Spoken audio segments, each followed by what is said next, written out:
अस्सलाम वालेकुम नाजरीन। आज सुप्रीम कोर्ट ऑफ पाकिस्तान में फैजाबाद धरना नजरसानी केस की समाअत हुई। चीफ जस्टिस काजी फायज ईसा ने इलेक्शन कमीशन की अमल दरामद रिपोर्ट मुस्तरद कर दी। चीफ जस्टिस ने इस्तफसार किया कि क्या कानून सिर्फ ताकतों में रखने के लिए है, क्या इस पर अमल दरामद नहीं करना। चीफ जस्टिस ने अहम सवाल उठा लिए। उनका कहना था कि एक साहब जो कनाडा से इंपोर्ट हुए, पूरा मुल्क मफलूज करके रख दिया, अरबों रुपए का नुकसान हुआ, मगर सरकार टस से मस न हुई, कोई सरकार को परवाह नहीं हुई। इन्हें लेकर कौन आया, टिकट किसने करवाई, धरने का मास्टरमाइंड कौन था, पहले सबने मिलकर नजरसानी दरख्वास्तें दाखिल करवाई और वापस क्यों ली। चेयरमैन पेमरा ने एतराफ किया कि नजरसानी दरख्वास्त गलती से दायर की। चीफ जस्टिस ने इस्तफसार किया कि क्या कोई पुरअसरार कुव्वतें थी जिन्होंने नजरसानी दरख्वास्तें दायर करवाई।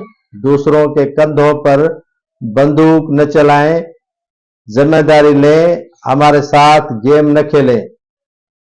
इलेक्शन कमीशन के वकील से पूछा गया कि इस केस की जो रिपोर्ट है उस पर अमल दरामद क्यों नहीं हुआ।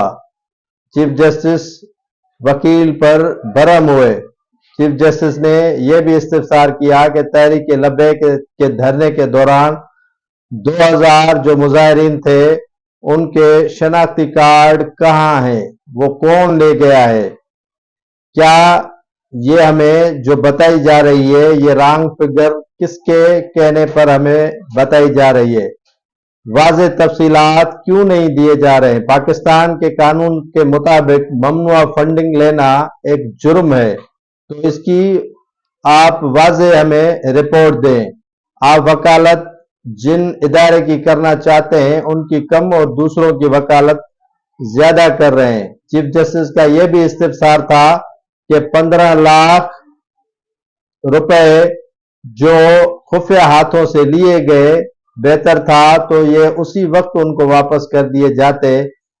और आईनी इदारा किसका दिफा कर रहा है, और 15 लाख रुपए जो बेनामी शख्स से लिए गए हैं वो किसके हैं, ये रिपोर्ट मुरतब करके दी जाए।